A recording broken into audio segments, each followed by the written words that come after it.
Hello friends, welcome to our channel success की।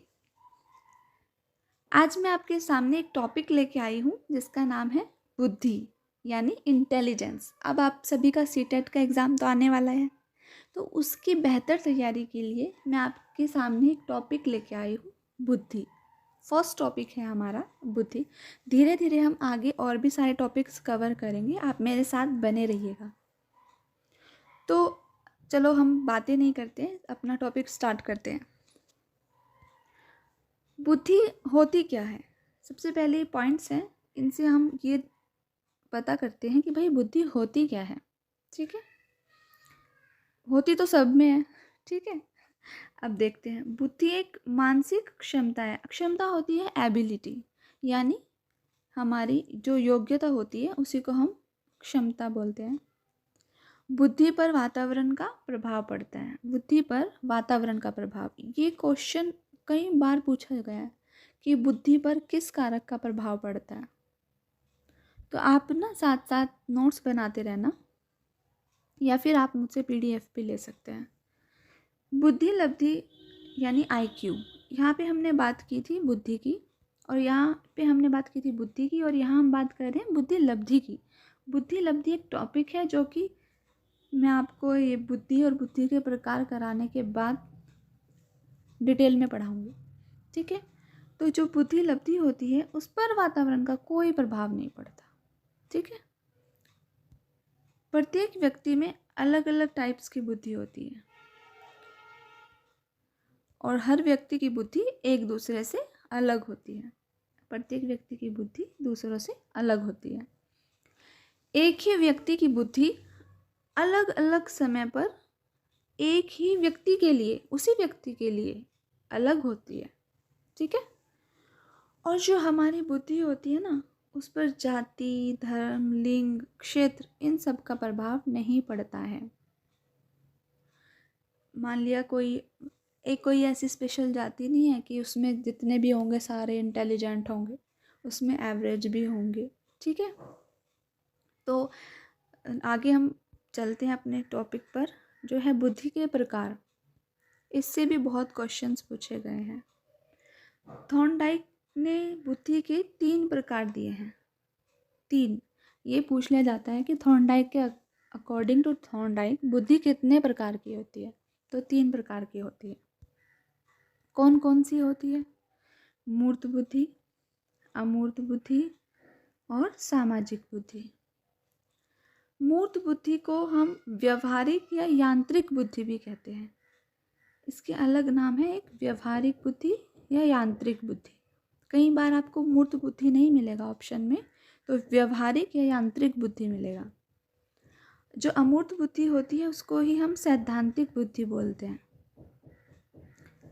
ठीक है, और सामाजिक बुद्धि जो होती है वो किस में होती है? सामाजिक बुद्धि, जैसे नेता लोग होते हैं ना, उनमें यही इसी प्रकार की बुद्धि पाई जाती है। जो समाज सुधारक होते हैं और नेता होते हैं, उनमें यही इसी प्रकार की बुद्धि पाई जाती है।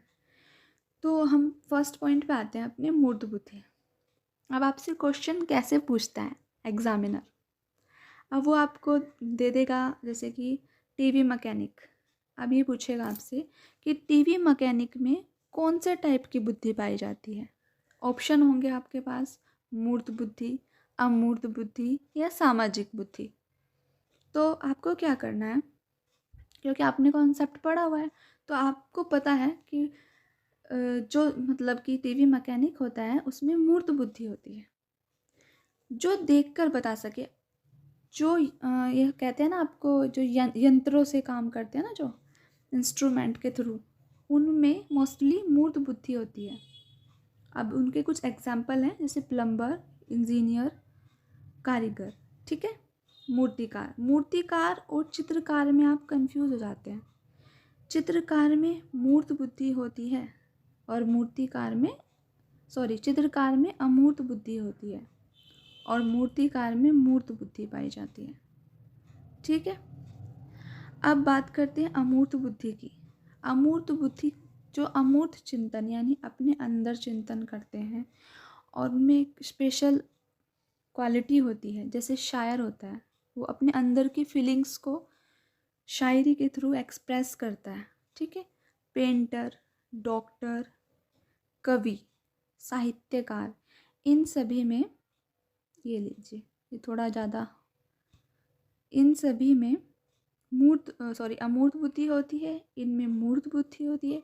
और जैसा कि मैंने आपको बताया, नेता और समाज सुधारक, इनमें सामाजिक बुद्धि होती है। अब आप कंफ्यूज मत होना कभी भी, ठीक है। ओके, आगे चलते हैं हम अपना बुद्धि मापन। अब क्या हुआ कि बुद्धि तो पता चल गया आपको किसमें कौन सी बुद्धि होती है, बुद्धि के कितने टाइप्स होते हैं। अब आती है बात बुद्धि मापन की। बुद्धि मापन की शुरुआत तो काफ़ी टाइम पहले से हुई थी, लेकिन जो व्यवस्थित शुरुआत थी वो 1905 में हुई थी। और किसने की थी? अल्फ्रेड, ये देखिए इनका पूरा नाम है अल्फ्रेड बीने, ठीक है। जो अल्फ्रेड बीने थे, उन्होंने 1905 में बुद्धि का परीक्षण किया। और यह बुद्धि का जो परीक्षण था वो सबसे सफल परीक्षण माना जाता है। इसीलिए बुद्धि मापन में सबसे पहला नाम बीने का आता है। और बुद्धि के किसी भी काम में देख लीजिए, बुद्धि का एक आप जैसे सिद्धांत पढ़ते हैं, उस सबसे पहला सिद्धांत बुद्धि का बीने साइमन ने दिया था। तो बीने साइमन का एक इम्पोर्टेंट रोल रहा है बुद्धि मापन में।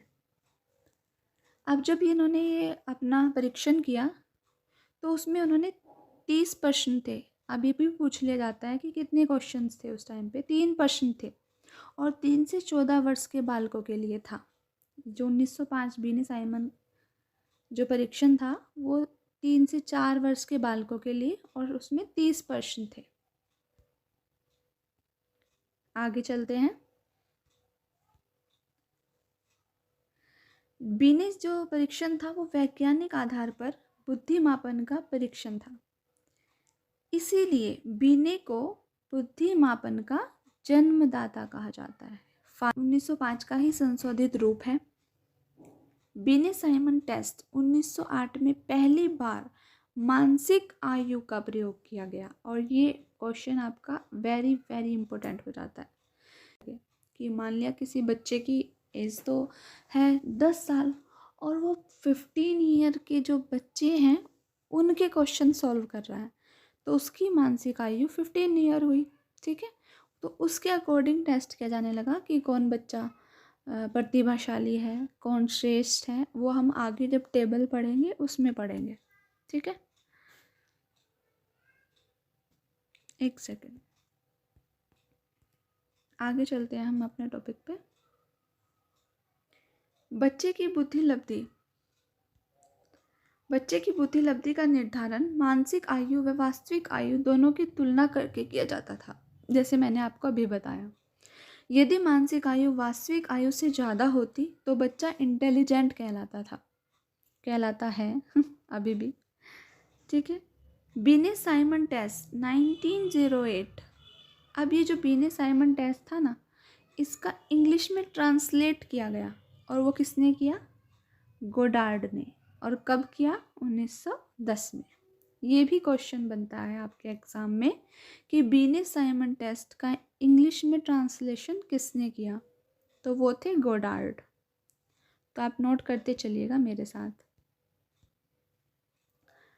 अंत में बीने साइमन टेस्ट, यानी हम बात कर रहे हैं 1908 की, उसमें संशोधन के बाद उसका अंतिम रूप बीने साइमन टेस्ट 1911, ये उसका दूसरा संशोधन था। फर्स्ट संशोधन कब हुआ था?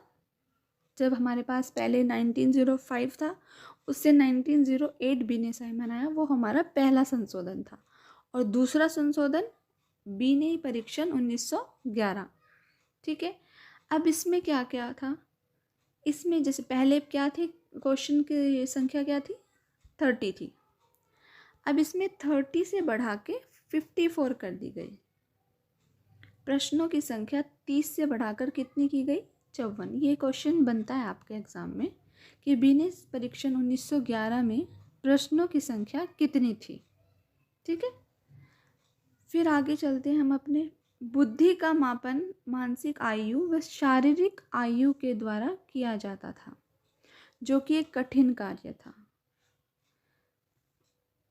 अब जो हमारे विलियम स्टर्न थे, उन्होंने बुद्धि लब्धि का सुझाव दिया, यानी इसको इजी बनाने के लिए 1912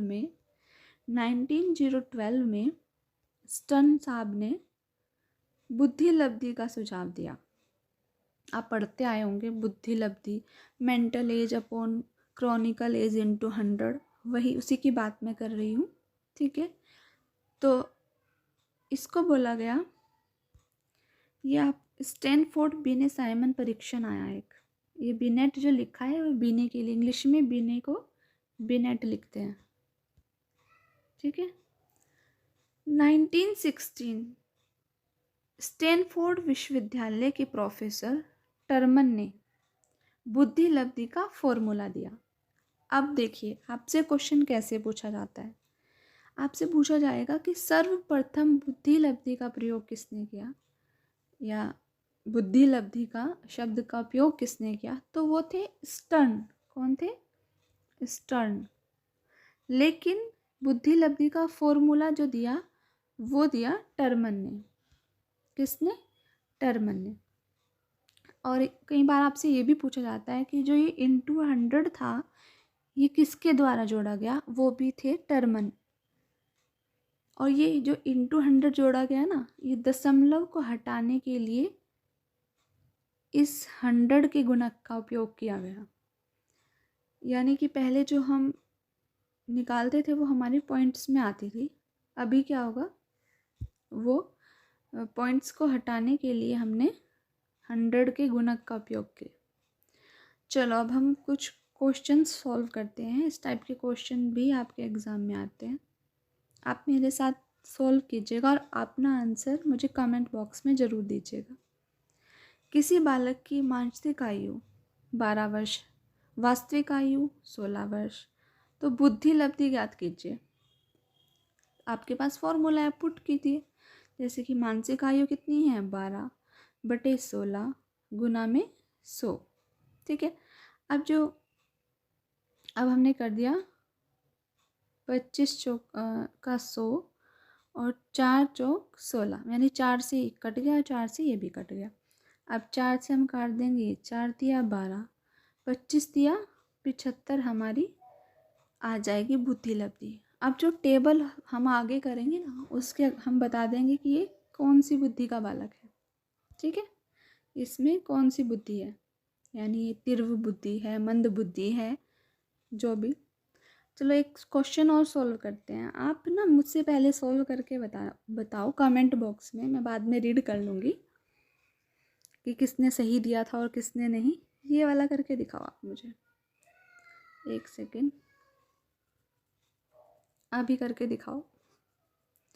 मेंटल एज 8, क्रोनोलॉजिकल एज हमारी 18, तो IQ बताओ। बताओ भाई, चलो मैं ही बताती हूँ।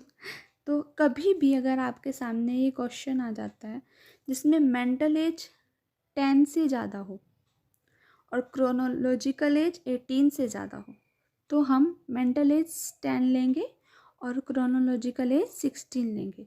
ये पॉइंट आप नोट कर लीजिएगा, ये बहुत इम्पोर्टेंट है। कई बार बच्चों को पता नहीं होता है और वह ऐसे ही निकालने लगते हैं और उनका आंसर नहीं आ पाता है।